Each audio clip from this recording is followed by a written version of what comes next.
Summary: The Untethered Soul, Jefferson A. Singer. Book link. Click here. Here is a summary of the introduction. The concept of self is elusive and complex with many aspects. There are conflicting views on what constitutes the self in psychology and philosophy. Rather than rely on experts or doctrines, the author proposes investigating our direct intuitive experience of being ourselves to understand the self. We tend to get distracted and need clarification about who we really are. By honestly looking within, we realize we know more about ourselves than we thought. The journey in this book uses mirrors from different angles to see our true self. The only requirement is a willingness to look within honestly. Though the journey is inner, it draws from all aspects of our lives. We can find and free ourselves. We have just gotten distracted. By the end, there will be clarity and empowerment. We will deeply respect who we are and understand what it means to be true to ourselves. The key message is that we can better understand our true self through sincere self-reflection and attain greater freedom and peace. We must look within with courage and honesty. You have a constant mental dialogue that never stops in your head. It keeps talking and talking.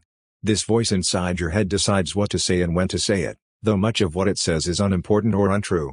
To understand this voice, you must step back and observe it objectively. You'll see that it never shuts up, argues with itself, and changes sides to keep talking. This voice is just a vocalizing mechanism. No matter what it says, it is still just a voice talking and you listening. Nothing it says is more you than anything else.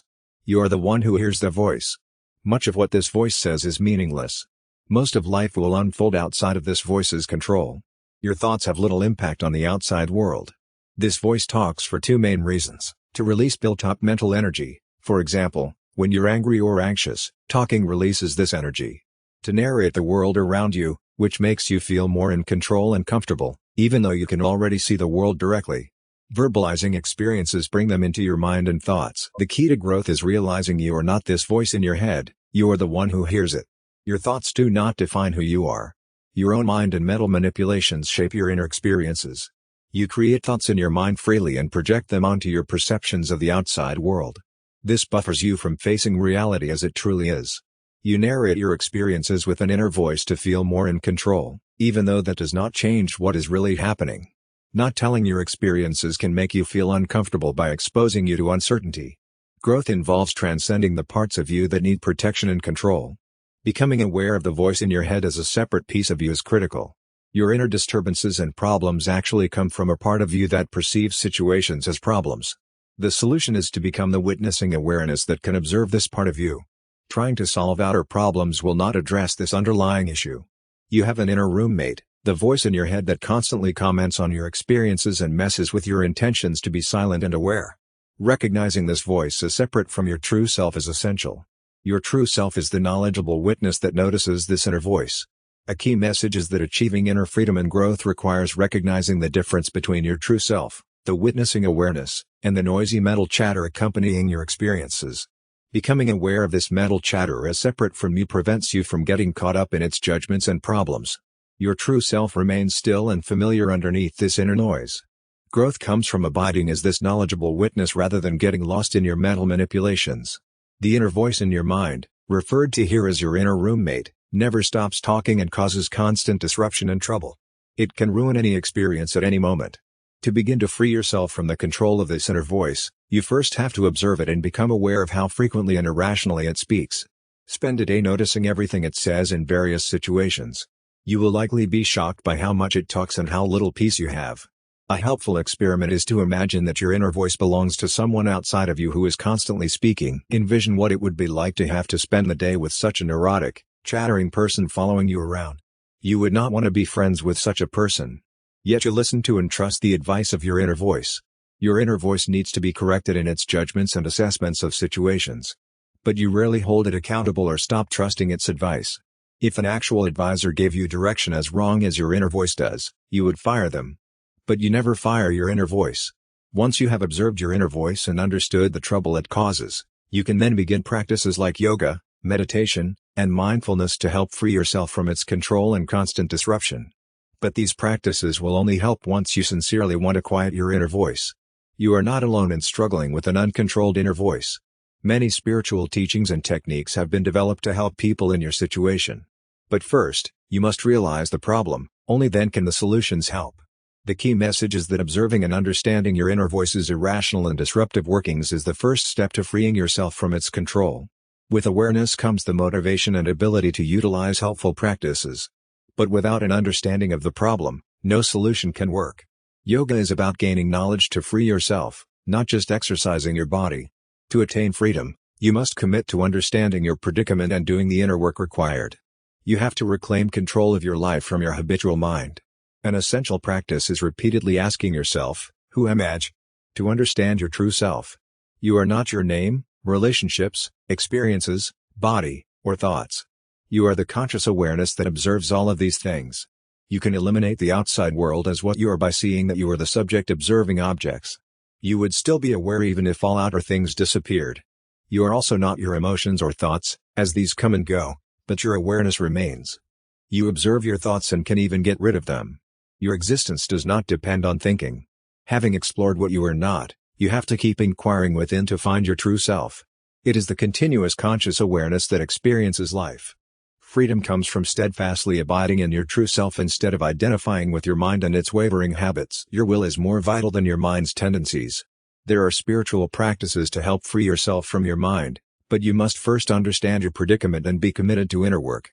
No one can do it for you. You have to reclaim your life. That's a high-level summary of the key concepts and steps outlined in the passage on attaining inner freedom through yoga and self-inquiry. Please let me know if you want me to clarify or expand on any summary part. Thoughts, emotions, and sensations come and go, but I am the one experiencing them. I am not the thoughts themselves. Thoughts can be noisy or quiet, happy or sad, but they are just something I am aware of. This leads to the question, who am I? To explore this, let go of experiences and notice who is left, the experience. This experience has the quality of awareness, consciousness, and intuition of existence. I know I exist, regardless of my thoughts. Consciousness effortlessly perceives the world. It can take in intricate details instantly without needing thoughts. Thoughts are slow in comparison. Consciousness is awareness itself. Without consciousness, there is nothing. We can experiment to explore this. Imagine a room with people and a piano. Now imagine the piano and people disappear, I'd be okay. Now imagine awareness disappears, there would be nothing. With understanding, the existence or non-existence of objects is relevant. So, I am the one who sees the seed of consciousness. I am behind everything, watching. Take everything else away, and I'm still there, aware it's gone. But take away awareness, and there's nothing. The seed of consciousness is the seed of self. There are states where I become immersed in experiences and lose awareness of awareness, like in dreams. But in lucid states, I remain aware I'm experiencing thoughts, emotions, and events. I can think of an idea but remain aware I'm the one thinking it. Consciousness can focus on objects, becoming absorbed in them. When very focused, I lose awareness of awareness and become object conscious. For example, watching TV, I can lose understanding of the room. Similarly, I can become absorbed in mental/emotional screens and lose my centered self. I have patterns of thoughts and emotions that are familiar and comfortable, like my living space. Specific triggers cause emotions to flare up and dominate awareness, absorbing me. Eventually, they subside. The cycle repeats. Normally, our consciousness gets absorbed in the objects it experiences, thoughts, emotions, senses, etc. We get so distracted by these objects that we forget we are the subject, the awareness itself. We can use the analogy of watching a movie to understand this. When we watch an engaging film, we can get so absorbed in the sights and sounds that we forget we are sitting in a theater. If a film also engaged our other senses and thoughts, we could get completely lost in the experience. Similarly, we get absorbed in the synchronized experience of our thoughts, emotions, and senses. We mistakenly identify with these objects rather than recognizing we are the awareness itself. This is what it means to be lost. Their awareness focuses on the difference between an awakened being and a lost soul. Attention is focused solely on the objects of consciousness for a lost soul. For an awakened being, understanding remains centered in itself, even as it experiences various things. We can turn our awareness back to itself through meditation. This is a state of simply being aware of being aware. Once we recognize our true nature as consciousness itself, we become awakened. We wake up from identifying solely with the objects of our experience and realize we have been conscious all along. Consciousness itself has no qualities. It is the same for all beings. The difference is just where our awareness rests, lost in the objects or centered in itself. Centering our attention in itself is the highest state and allows us to know our true selves. That's the summary and main themes I picked up from the passage. Please let me know if you want me to clarify or expand on any summary part. Consciousness and inner energy are mysteries that are often ignored in Western culture. We study external energy but ignore internal energy. All thoughts, emotions, and physical movements require an expenditure of energy. This energy comes from within, not from food. It is a distinct source. When you are mentally or emotionally drained, food does not help. But when you are excited or inspired, you have lots of energy and don't even want to eat. This shows there is an inner source of energy. An example is when someone breaks up with you, you become depressed and lose energy. But if that person calls you back, your energy returns instantly. This shows you have access to a phenomenal amount of inner power. You block access to this inner energy by closing your heart, closing your mind, and restricting yourself. When you open up, the energy flows. Energy centers in the body, like the heart chakra, can open or close. This inner energy has many names: chi, shakti, and spirit. It is unlimited and available to all. It is independent of age. It just requires openness. The key message is that you have an inner source of spiritual energy that you can access by opening your heart and mind. It is unlimited and can fill you at any time. But it would help if you opened up to it. The heart is an energy center or chakra in the human body that controls the flow of spiritual energy. When the heart opens, energy flows freely. When it closes, the energy flow is blocked. The state of the heart, whether open or closed, governs our emotions and experiences in life. When available, we feel love, inspiration, and enthusiasm. When closed, we feel empty, angry, or hurt. Though the heart plays a crucial role in our lives, most people do not understand how it works. We tend to identify with the ups and downs of the heart, saying, "I feel this way or that way," when it's really the state of the heart's energy that determines how we feel. In truth, we are not our heart. We are the experiencer of the feelings and energies that flow through the heart. The heart is a subtle instrument that creates vibrations and energies more profound than any musical instrument. The heart opens and closes on its own based on past experiences and impressions, but we can learn to keep it open through awareness, willingness, and practice. The more we keep the heart open, the more energy flows through us, bringing benefits like joy, love, enthusiasm, confidence, and even physical health and healing. Keeping the heart open despite external circumstances is a key to accessing higher spiritual energy and living a whole, inspired life. By learning not to close the heart over anything, we tap into unlimited power and become a light source for others. The main message is that by understanding the energetic workings of the heart and practicing keeping it open, we can access profound spiritual energy that enriches our lives and relationships. The open heart is the portal to higher consciousness. Your heart opens and closes based on your reactions to experiences in life that come through your senses. When experiences trigger disturbance or resistance, the energy patterns associated with them get blocked within you. These blocked energy patterns are stored in your energetic heart center called samskaras. Samskaras are unfinished, cycling energy patterns from your past that ultimately run your life.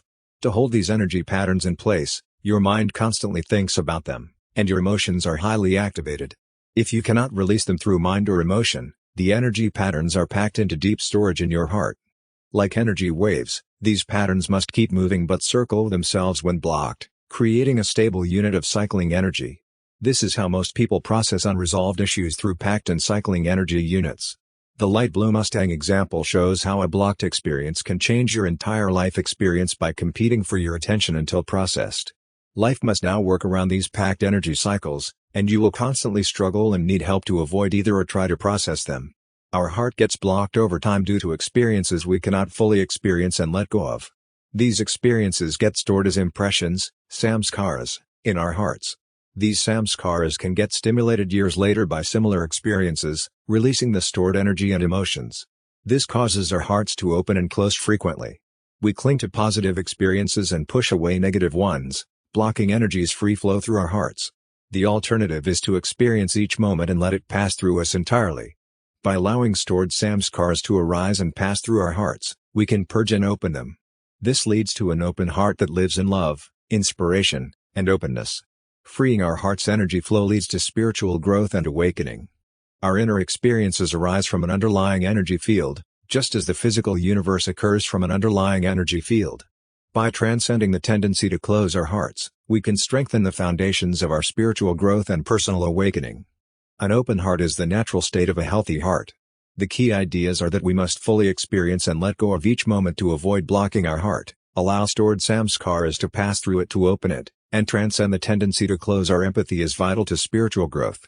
An open heart is a heart that flows freely with the energy of each moment. An inner energy or life force, called by various names like chi, shakti, or spirit, flows through us. Originally, this energy was focused on survival instincts. But as our basic needs have been met, this energy has adapted to defending our psychological selves, our ego and self-concept.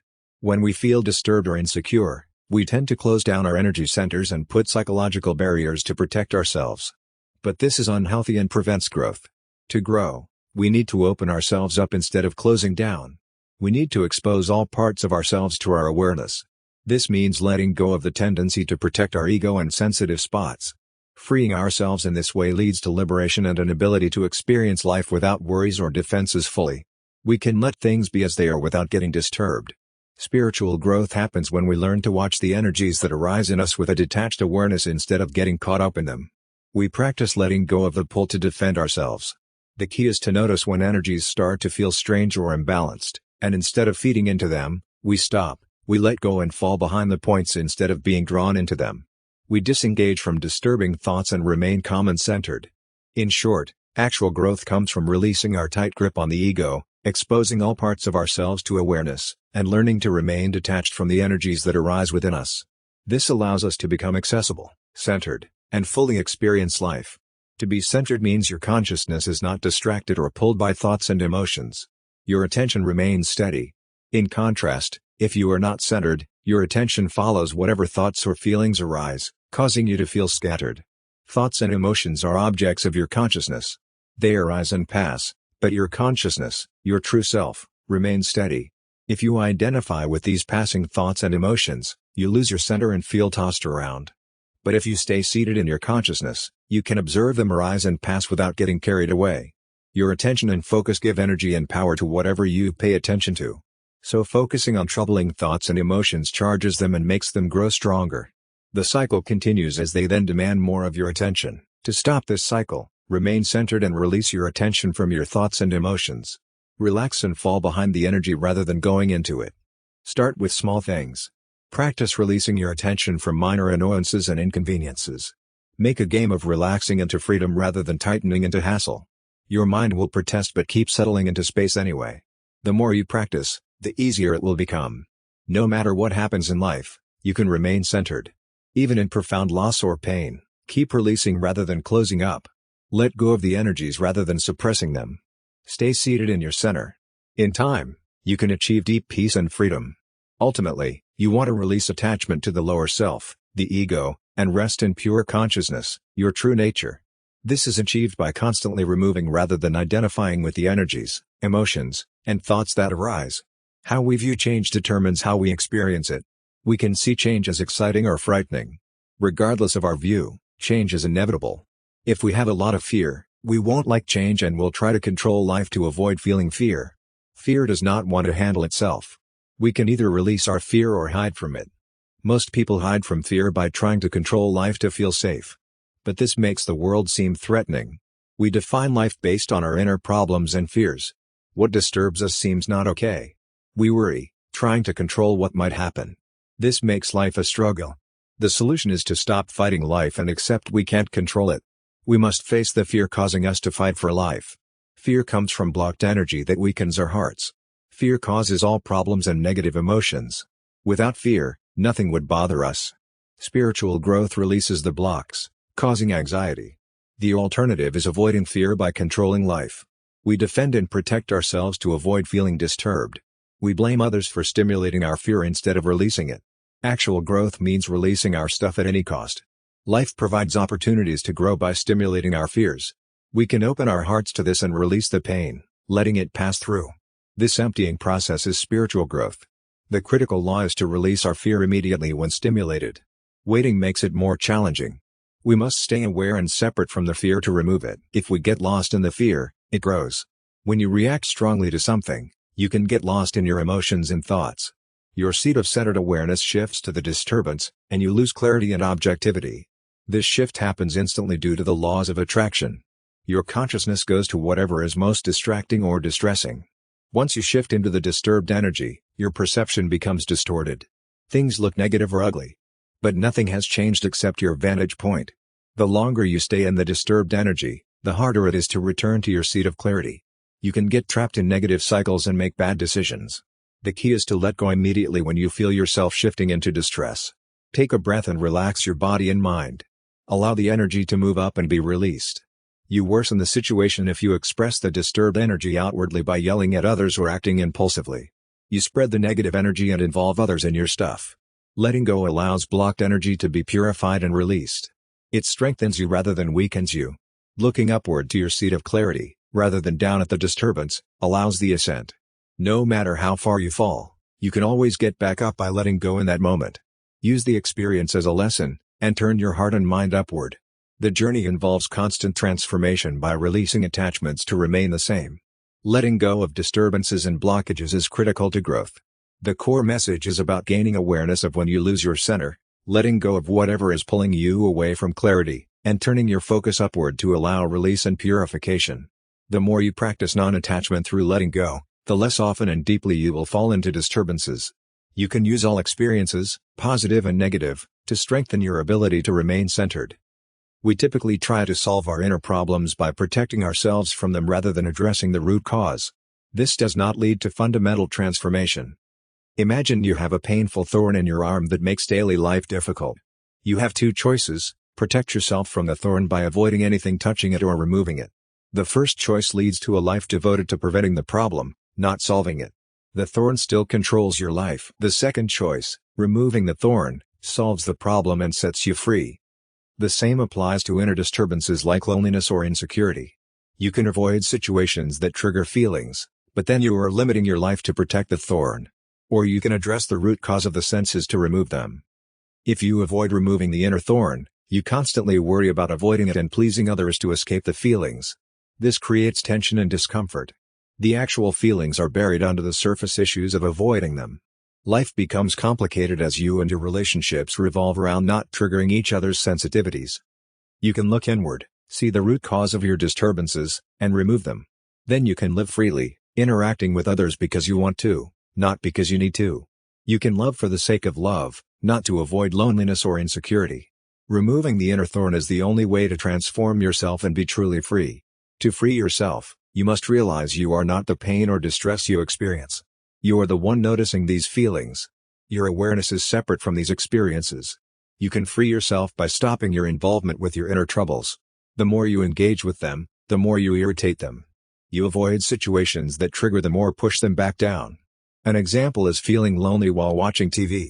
The feeling was always there, just triggered.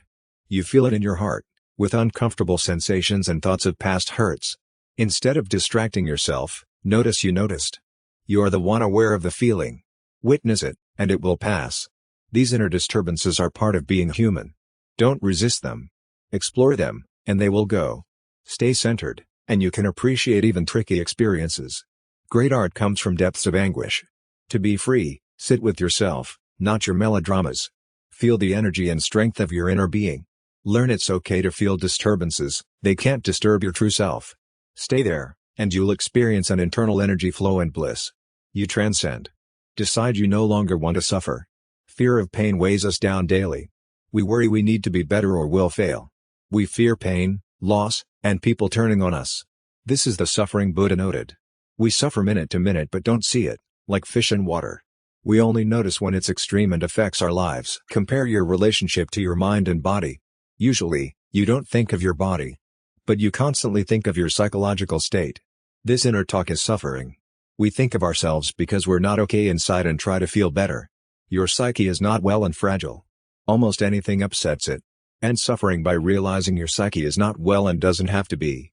You don't have to protect or worry about it constantly.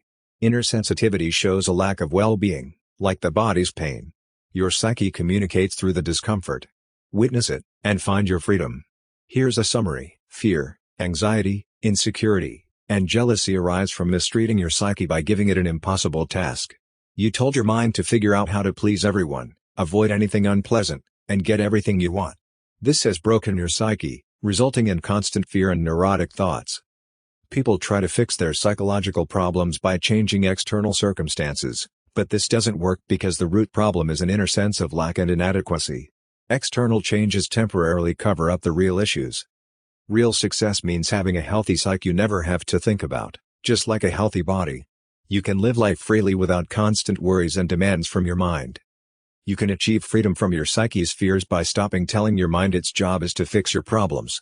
Your mind cannot control the world and make everything match your preconceived needs.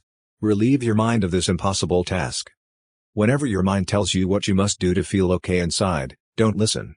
Your inner problems will only be solved when you're at peace with all external circumstances as they are. Stop expecting your mind to fix what's wrong inside you.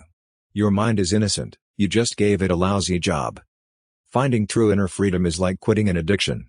You must stop engaging in the behavior, however difficult that may be. Stop telling your mind to remedy your psychological issues. Your psyche can heal. Live life and enjoy each moment without needing to fix yourself. Do not use your analytical mind to avoid facing difficulties in life. Watch your mind and do not engage with its attempts to fix everything. Do not fight your mind, observe it without participating in its thoughts. Be quiet and relaxed. You are not your thinking mind, you are the awareness behind your mind. Stop giving your mind so much attention and power. Withdraw your attention from your mind, and its thoughts will fall away. Start practicing this with small, everyday things that trigger your mind. For example, if someone ignores you, watch your mind create stories about it but do not engage with them. Relax and release. Keep doing this, and you'll realize your mind constantly distorts you over insignificant things. Set reminders to watch your mind, such as when driving. Remember to remind yourself not to engage in your mind's drama. These practices will help you stay centered in your awareness. Eventually, shifts in your energy and emotions will automatically remind you to remain aware and centered. Your reactivity will decrease. You'll be able to watch your heart react before your mind engages. Facing pain and inner disturbance is necessary for growth. Your personality and life are built around avoiding a core pain deep in your heart. But preventing this pain prohibits real change and transformation. It would help if you face this pain to see beyond it. The psyche is built on avoiding pain, so it fears pain. Fears become part of your psyche, and the pain persists. Preventing pain in behaviors and thoughts links you back to the pain. The heart is the source of this pain. You feel disturbances and pain throughout the day because of unprocessed emotional pain. Everything you do, your appearance, behavior, actions, is aimed at avoiding this inner pain. Any threat to how you avoid the pain causes you to feel the pain.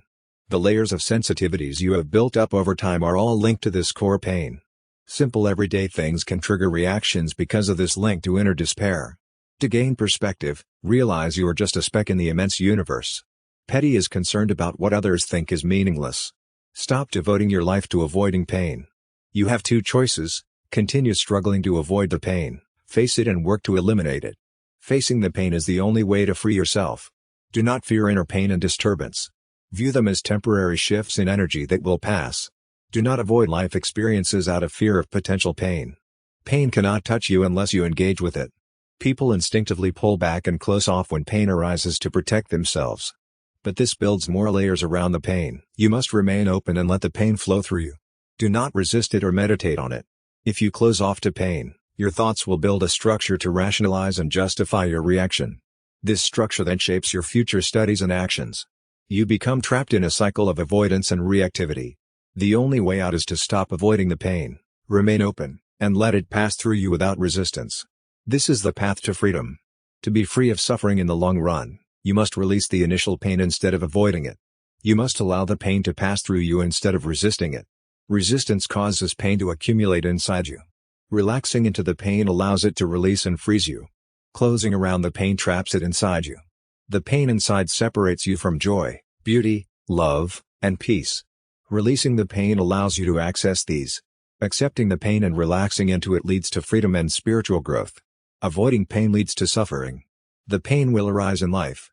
Wisdom allows it to pass through instead of changing your life to avoid it. Closing around pain makes you sensitive and fearful of it. Releasing pain frees you from fear and disturbance. Releasing inner pain leads to beautiful inner experiences and connecting with your true self. Enlightenment means removing your awareness from thoughts, emotions, and senses and realizing your understanding is independent of these. An allegory depicts enlightenment as removing awareness from the confines of yourself. The parable describes building a house that separates you from light and openness, representing separating awareness from your true nature. You designed and built a house in an open, beautiful field. Initially, you enjoyed the house and surrounding nature. Gradually, you became fearful of the outside and spent all your time inside the house. The house became like a fortress, keeping you safe but isolated. Eventually, the lighting system failed, leaving you in darkness. You relied on candles and flashlights for light. The darkness and isolation took a toll on your mental and physical health. You found companionship with your housekeeper and created some happiness within the house.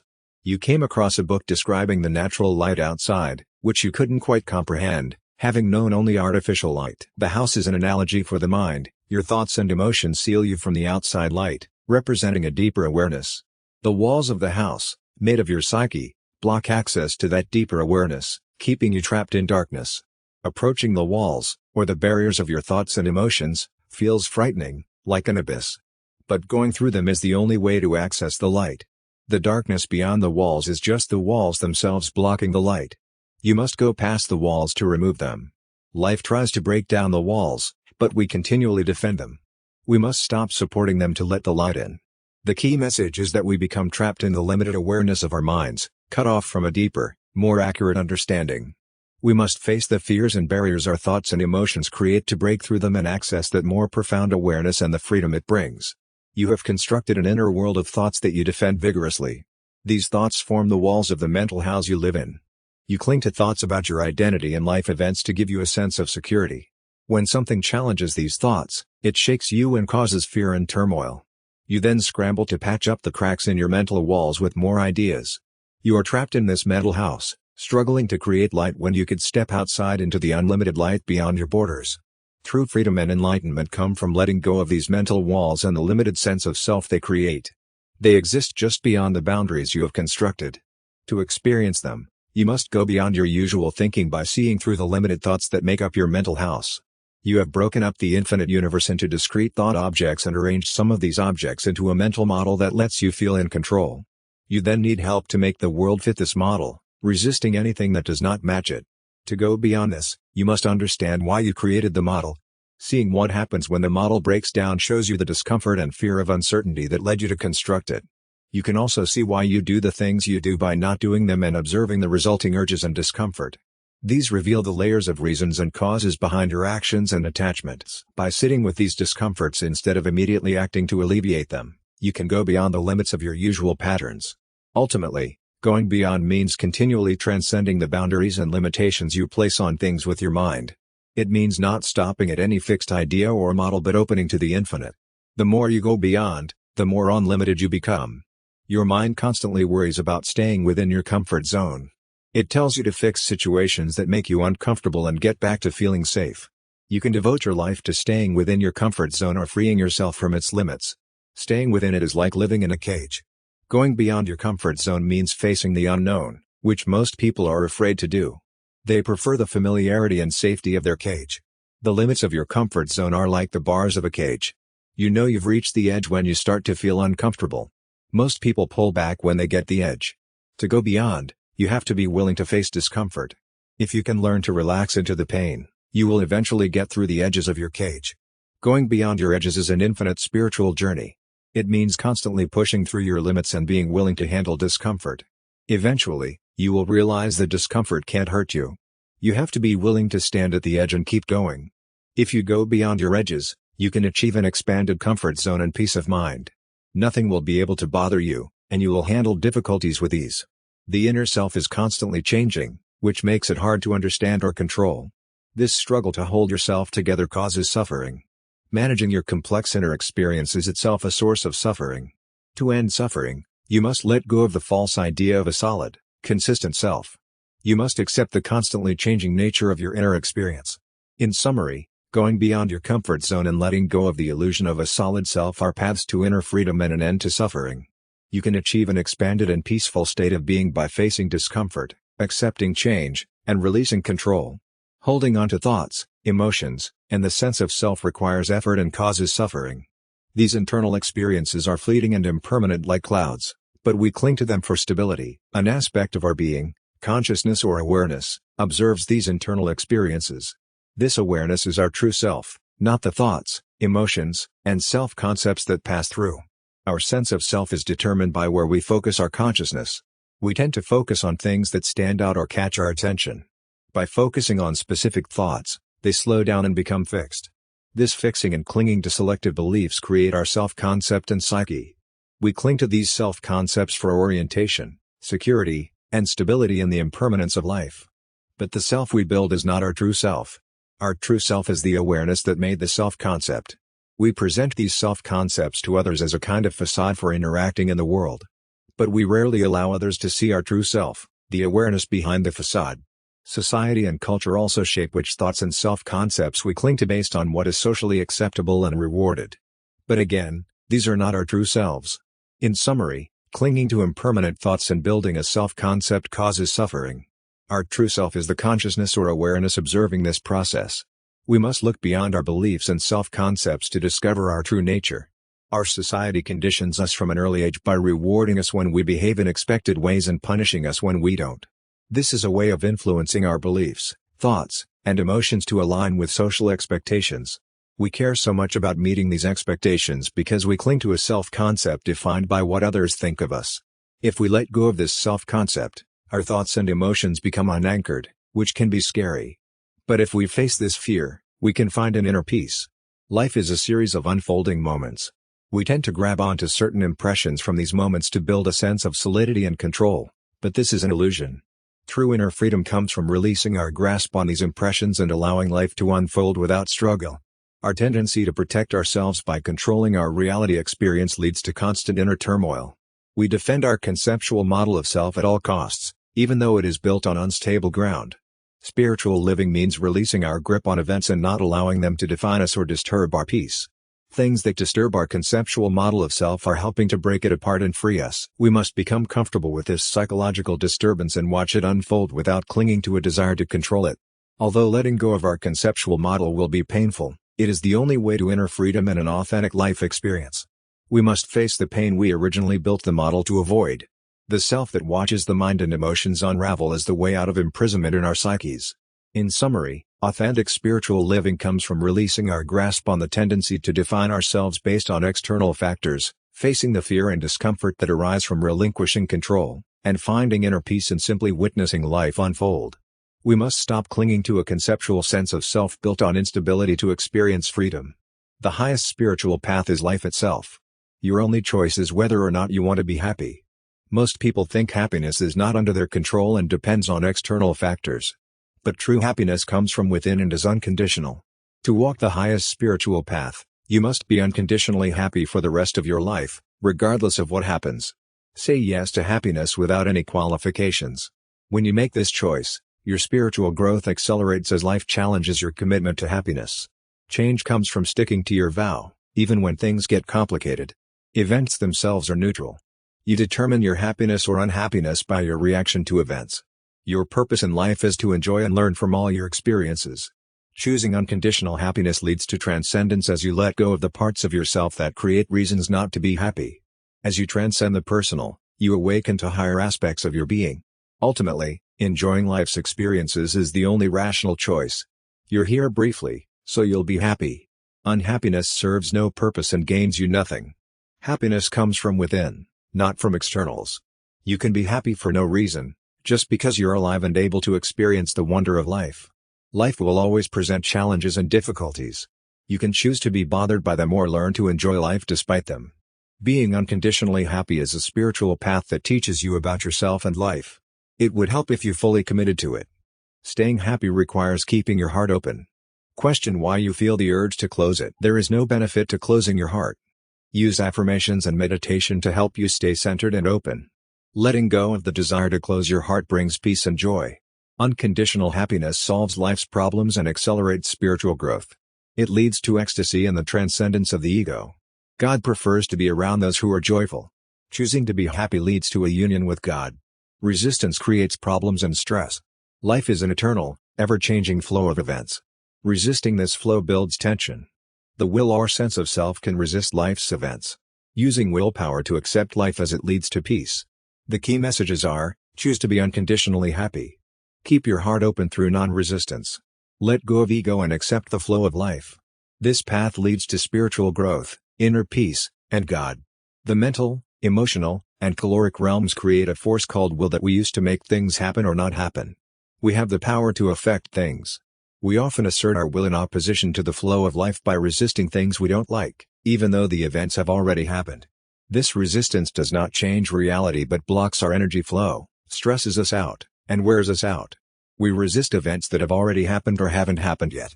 This wastes a lot of energy. We can avoid stress and burnout if we don't fight and allow each moment to pass through us. Events themselves don't cause stress, our resistance to them does. The solution is to stop resisting. Examine why you decided to fight certain events but not others. Your preconceived notions of how things should be, formed from past experiences, determine what you resist. To overcome this, become conscious of the voice in your head telling you to resist and don't listen to it. Accept whatever happens and let the energy of events pass through you. Deal with the actual current situation, not your past blocked energies. Acceptance means events can pass through you without resistance. Most of the time, there's nothing to deal with except your fears and desires. There's nothing to deal with without fear or desire about an event. Just allow life to unfold naturally. When events pass through you without resistance, you reach a spiritual state of clarity, consciousness, and peace. When dealing with your reactions and desires, you have little energy to deal with what's happening. Stop resisting and attain true clarity and capability. We suffer from constant inner struggles and mental noise, which limits our awareness and capabilities. If we could quiet this noise, we could accomplish much more. Relationships and work are opportunities to practice mindfulness and release resistance. If we let go of judgments, these areas of life become more accessible. By releasing ourselves, we can get closer to others. Releasing resistance and relaxing through difficulties leads to spiritual growth, increased energy, love, and peace. Eventually, one can reach a state of no stress or problems. Contemplating death is a profound teacher. The end shows us we are not our bodies, the insignificance of attachments, and our fundamental equality. Though death can come at any time, we often fail to learn from this and live fully while alive. Imagining one's impending death highlights priorities and how one is wasting life on trivialities. How would you live your last week of life? Why not live that way now? For the enlightened, nothing would change whether death came now or later. Though death can come anytime, we often fail to live with this awareness and clarity. Regularly reflecting on living one's last week can help one live fully while alive. The enlightened live each moment like a sword hanging by a spiderweb above them. In summary, releasing resistance and contemplating death can profoundly transform one's life and relationships by cultivating awareness, clarity, and purpose. Though simple practices, they lead to living fully and without regret. The key ideas in the passage are: death is inevitable and can happen at any moment in our daily activities. We should not ignore this truth or be afraid to think about death. Realizing the temporal nature of our existence and the imminent possibility of death should inspire us to live fully in each moment and appreciate life. If we knew the end was coming soon, we would live differently and find meaning in simple things. We should adopt that perspective. Fear of death arises from our craving to get more out of life and attachment to worldly things. But if we live each moment entirely, we will have a rich life and not fear death. Death gives life meaning through scarcity and by encouraging us to be present. We should accept death as a natural and liberating part of life. We can have a healthy relationship with death by feeling grateful for each day as a gift. Life belongs to death, and we are like tenants. We should appreciate each moment rather than waste life. Contemplating death and the temporal nature of existence, as in some spiritual traditions, helps one remember what matters and find inner peace. We should not be afraid to think about death but let it inspire us. In summary, the key message is that by fully embracing the reality of death and the ephemeral nature of life, we can learn to live meaningfully and without fear in each present moment. Though the end will come for us all, this perspective allows one to find a depth of experience and inner peace. To fully experience life, live in the present moment, and appreciate what you have rather than wishing for something else. Life is short, so make the most of each moment. The key to living a balanced spiritual life is following the middle way between extremes. This is illustrated in the Taoist concept of yin and yang, opposites like hot and cold, activity and rest, etc. The middle way is the point of balance between the extremes. Moving to extremes requires a lot of energy and is inefficient.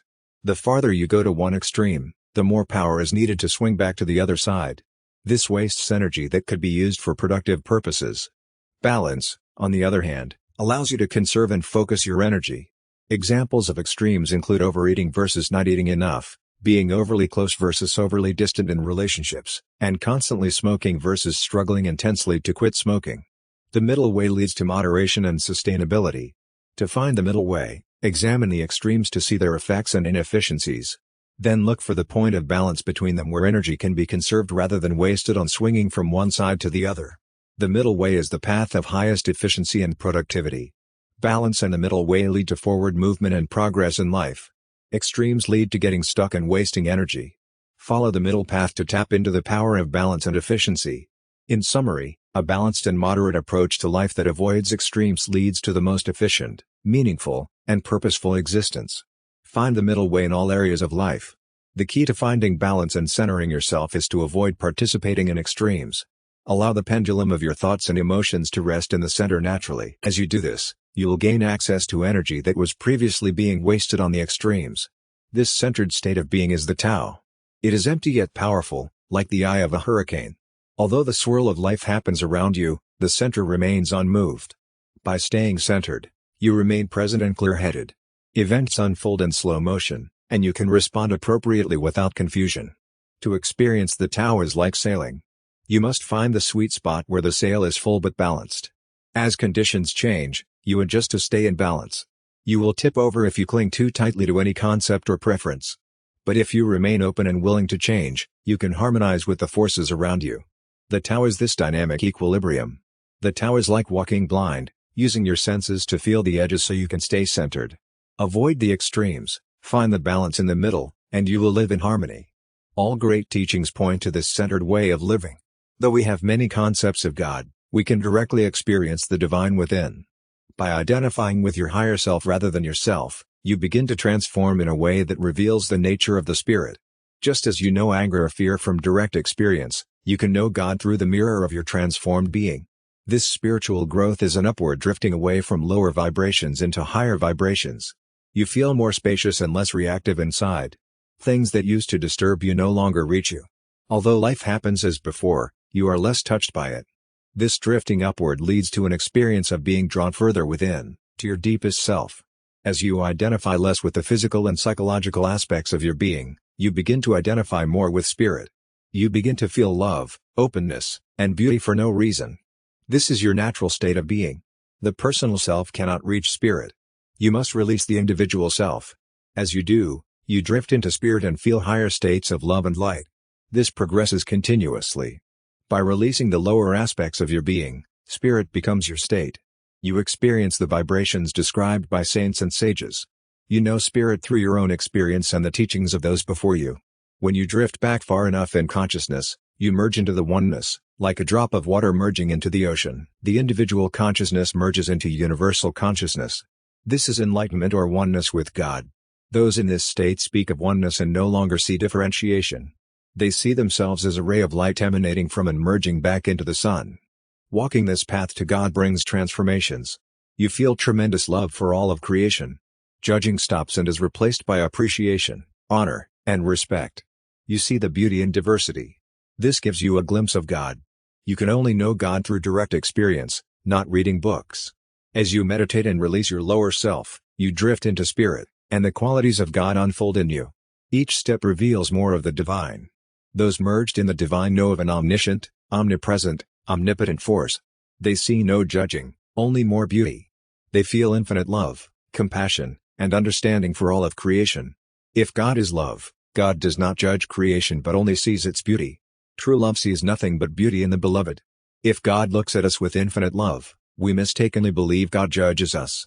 Fear and guilt close our hearts, but love opens us to the divine. When you experience unconditional love for another, you glimpse the eyes of God looking through you. God gives endlessly through you in those moments. Divine, unconditional love transcends the self.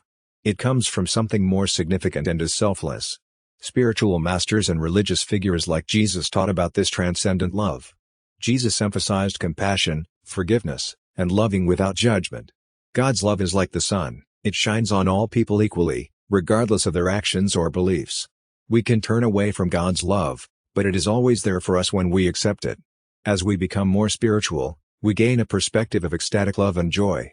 We see that God looks upon the world with ecstasy, not judgment. Nothing we do can diminish God's eternal love and bliss. We cannot offend God or make God stop loving us. God's nature is simply love. We realize God's true nature when we experience this ecstatic joy.